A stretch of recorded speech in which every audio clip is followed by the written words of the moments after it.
up, everybody? It is Alex, the Boogeyman here. Title Boxing Club in Pittsburgh with your focus point.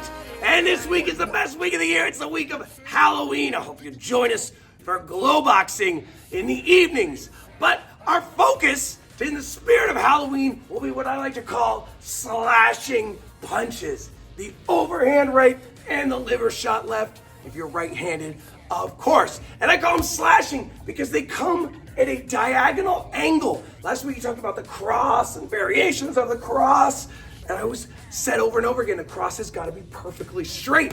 In the case of the overhand and liver, no, they are diagonal. Sometimes I tell people you can imagine you're throwing hooks and then you just get tilted on your axis. The only difference is, in both cases, the overhand comes out a little bit forward, as does the liver shot. So it's 45 degrees up and out. So if I'm standing by the bag, I don't want to just come straight diagonal. I want to come out a little bit too, so I drive through. So yes, I stab through the bag. I've got Wolverine claws on that liver shot, stabbing right through the liver. The overhand's coming down. I'm stabbing them right in the neck. Or it could be the ear, it could be the jaw, the chin. It can come from different angles. It can almost be like a rear hook.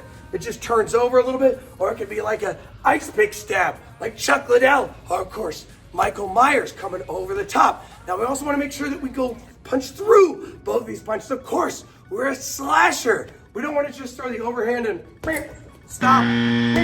No, I want to go through the bag. Ha! Go through that bag. Liver shot, same thing. I don't want to go beep. No. Stab right through that liver, put a hole in the bag. Now another problem I see with the overhand a lot and with a liver shot is leg related. So, I say this all the time, when people throw overhands, for some reason their front leg will stay straight a lot. This is a buzz. You have less power and you have less balance. What I want to do is drop down, bend that front knee. I'm dipping my shoulder, I'm bending my front knee like I'm trying to pull something down.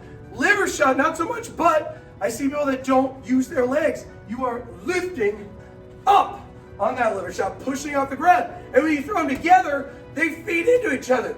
Overhand comes down, liver shot comes up. Overhand comes down, liver shot comes up. So another thing too about the overhand that I see sometimes, and actually I do this, is taking your eyes off the target. Because when you do it right, yes, you're dipping your shoulder. It's one of the only punches where you move your head generally as part of the punch, but you want to make sure your eyes are focused forward. I don't want to look over there. I want to throw that overhand and still look at the target. I catch myself doing this all the time. It's very natural. Now, another weird thing about the overhand that makes it a little bit different than other punches, it's one of the only ones where you'll get kind of a little bit of a wind-up as part of the punch.